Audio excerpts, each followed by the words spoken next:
what are your household's unique combinations of staple dishes you cook or order in regularly? But I like the Ooh. cooking thing. Yeah. Is that there must be things that you have in your house on a regular basis. In our house, I like to make burritos an awful lot, and my burrito mix is ground beef and then salsa in the ground beef, and then I usually fry up onions and mushrooms, and then I also will heat up a can of maple beans, and I'll add barbecue sauce to that. Then you shred cheese, then you tear up lettuce, and then you get out the giant burrito wraps and you make a big burrito. And then Heather's like, I would rather just have a bowl. Yeah, I don't know. It's something about hitting that corner piece of the tortilla where it's all like a giant stapled together piece of bread mush while you're trying to get to the ingredients. It's tortilla but too thick. Yeah. Maple beans in a burrito, huh? Yeah. Yeah. Oh my god. Yeah.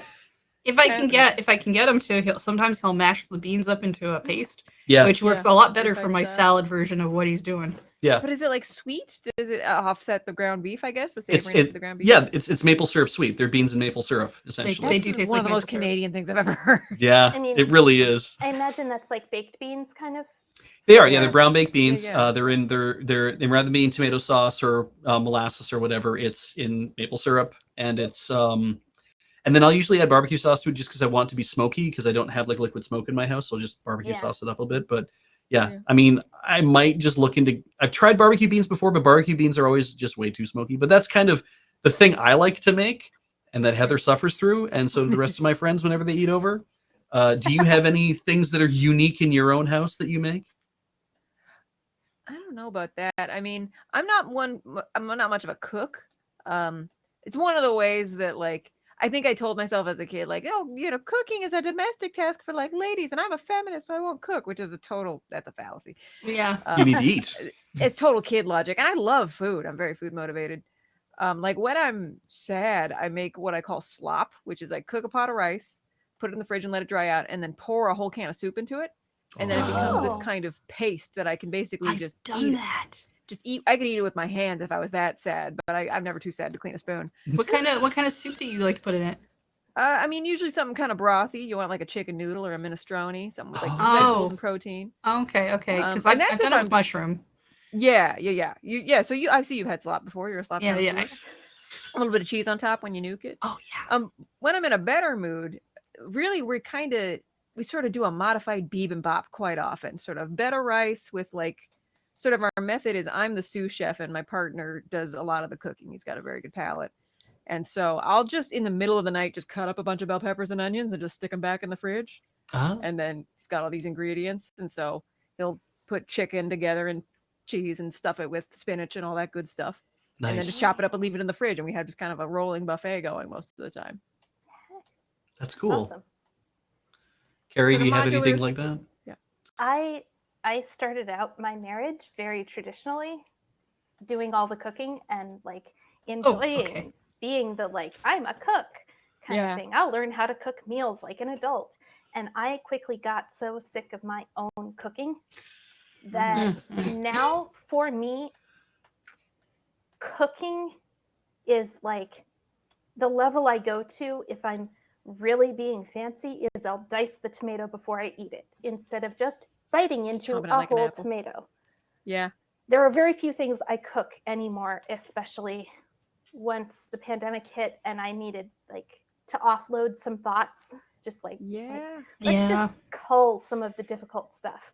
And cooking was one of those things because we could also support local restaurants through ordering out. So there was a lot of that. But I do have one meal that I still make, which is chili. And it varies quite a lot, but it's based on my mom's chili recipe from when I was a kid. You get 2 to 3 cans of diced tomatoes and probably 2 or 3 cans of kidney beans, a can of black beans, and a can of chickpeas or garbanzo beans. Yeah.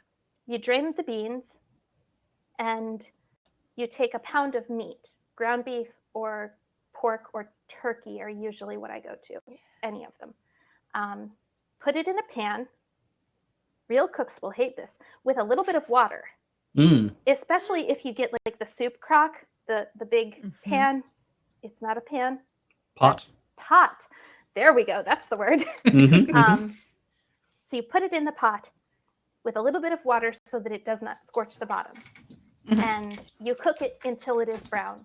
And then you add a tablespoon or so of like chili seasoning. I use Penzeys because I've got it and I like it.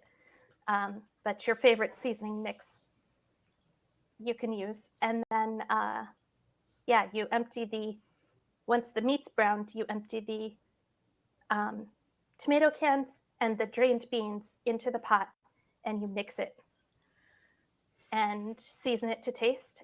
And then I usually have another tablespoon of Penzeys powder in there, along with garlic and onion powder and chipotle powder.